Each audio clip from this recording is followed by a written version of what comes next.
नोरमा group, जो सोचता है वो करता है। आपके अपने सपनों का आशियाना। देखिए, बिहार विधानसभा चुनाव 2025 के लिए सीट शेयरिंग को लेकर एनडीए में दावेदारी का दौर जारी है। घटक दलों का दावा तो इतना है कि अगर सभी को मन मुताबिक सीट दी जाए तो 243 सीट भी उनके लिए कम पड़ जाएगी, क्योंकि यहाँ पर बीजेपी जेडीयू के जो तीनों सहयोगी है वो ज्यादा से ज्यादा सीट चाहते हैं। भले ही उपेंद्र कुशवाहा अभी खुलकर बोलने से बच रहे हैं, लेकिन बात करें दूसरे की तो चिराग पासवान और जीतन राम मांझी की ओर से तो खुलकर दावेदारी भी पेश की जा रही है। बिहार के पूर्व मुख्यमंत्री और केंद्रीय मंत्री जीतनराम मांझी ने एनडीए गठबंधन से अपनी पार्टी हिंदुस्तानी आवाम मोर्चा के लिए 20 सीटों की मांग कर दी है। साथ ही उन्होंने ये भी कहा है कि यदि एनडीए उनकी मांगों को नहीं मानता है तो उनकी पार्टी 100 सीटों पर चुनाव लड़ने पर विचार कर सकती है। अब एनडीए में जीतनराम मांझी अकेले ऐसे घटक दल नहीं है दोस्तों, जिन्होंने अपनी डिमांड पर इस तरह से बयान दिया हो। इससे पहले आपको बता दें कि चिराग पासवान भी पार्टी से 40 सीटों की डिमांड कर चुके हैं। 2020 विधानसभा चुनाव में जीतनराम मांझी की पार्टी हिंदुस्तानी अवाम मोर्चा ने 7 सीटों पर उम्मीदवार उतारे थे, जिसमें 4 सीटों पर जीत मिली थी। हम पार्टी को कुल 3,75,564 वोट मिले थे, जो कुल मत प्रतिशत का 0.89% था।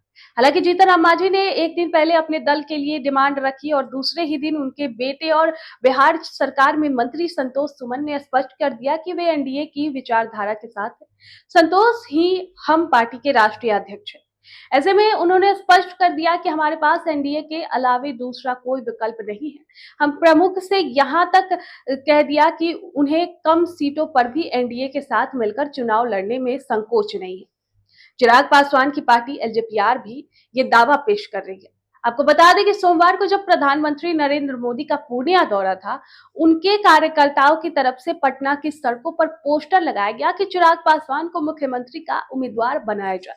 वहीं कुछ दिन पहले ईटीवी भारत से बात करते हुए एलजेपीआर के प्रदेश अध्यक्ष राजू तिवारी ने कहा था कि हमारी ताकत बिहार की 243 सीटों पर है। हम जितनी ताकत अपनी सीट को जीतने में लगाएंगे, उतनी ही ताकत गठबंधन के सभी घटक दलों के प्रत्याशियों की जीत में भी लगाएंगे। यही कारण है कि हमारी पार्टी के राष्ट्रीय अध्यक्ष चिराग पासवान जी ने स्पष्ट रूप से कहा है कि हम लोग सभी 243 सीटों पर जीत के लिए तैयारी कर रहे हैं। आपको बता दें कि 2020 चुनाव में चिराग पासवान की पार्टी लोक जनशक्ति पार्टी में बिखराव नहीं हुआ था। उस समय उन्होंने एनडीए से अलग होकर 135 सीटों पर प्रत्याशी खड़े किए थे। हालांकि केवल एक सीट पर सफलता मिली। चुनाव बाद जीते विधायक ने पाला बदल लिया और जेडीयू की सदस्यता ग्रहण कर ली। एलजेपी को 23,83,457 मत मिले थे, जो कुल वोट प्रतिशत का 5.64% था। बात करते हैं उपेंद्र कुशवाहा की, जो कोयरी के बड़े नेता है। आरएलएम चीफ उपेंद्र कुशवाहा ने अभी तक मीडिया के सामने कोई डिमांड तो नहीं रखी है, लेकिन वो इन दिनों मीडिया से मुखातिब भी नहीं होते हैं, लेकिन वो भी सम्मानजनक सीट जरूर चाहते हैं। विधानसभा और लोकसभा में उनका एक भी सदस्य नहीं है, लेकिन ये भी उतना ही बड़ा सच है कि वो आज भी कोयरी समाज के सबसे बड़े नेता है।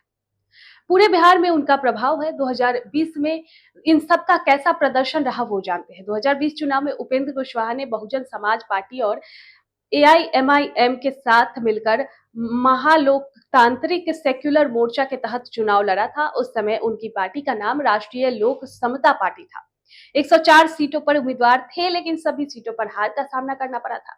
उनकी पार्टी को कुल 7,44,221 वोट मिले थे, जबकि वोट प्रतिशत 1.77% रहा। 2020 में जदयू का प्रदर्शन, नीतीश कुमार की पार्टी जदयू ने 2020 में 115 सीटों पर उम्मीदवार उतारे थे, इनमें 43 सीटें जीती थी।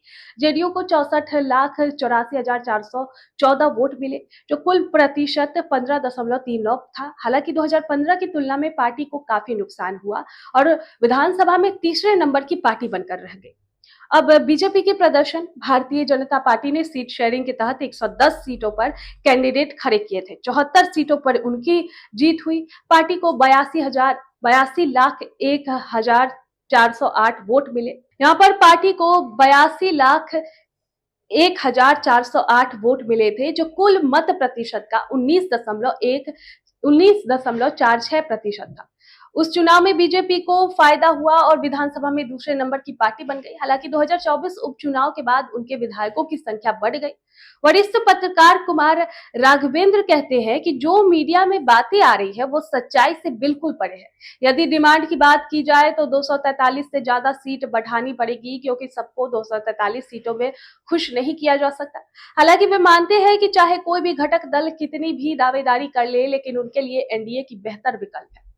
ठीक कहा संतोष सुमन ने भी। उनके पास एनडीए के अलावा कोई विकल्प ही नहीं है। उसी तरह चिराग पासवान के पास भी एनडीए के अलावा कोई दूसरा विकल्प नहीं है। वहीं कुमार राघवेंद्र इशारों में कहते हैं कि चर्चा ये भी है कि एक और पार्टी की एंट्री एनडीए में जल्द होने वाली है। अगर वो पार्टी एनडीए में आ जाती है तो घटक दलों की सीटों की संख्या पहले से भी कम हो सकती है।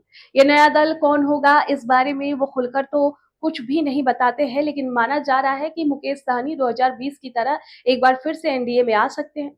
तो क्या हो सकता है फॉर्मूला इनकी, तो इस पर हम बात करते हैं। देखिए, सूचना के मुताबिक जेडीयू और बीजेपी बराबर बराबर सीटों पर चुनाव लड़ेंगे।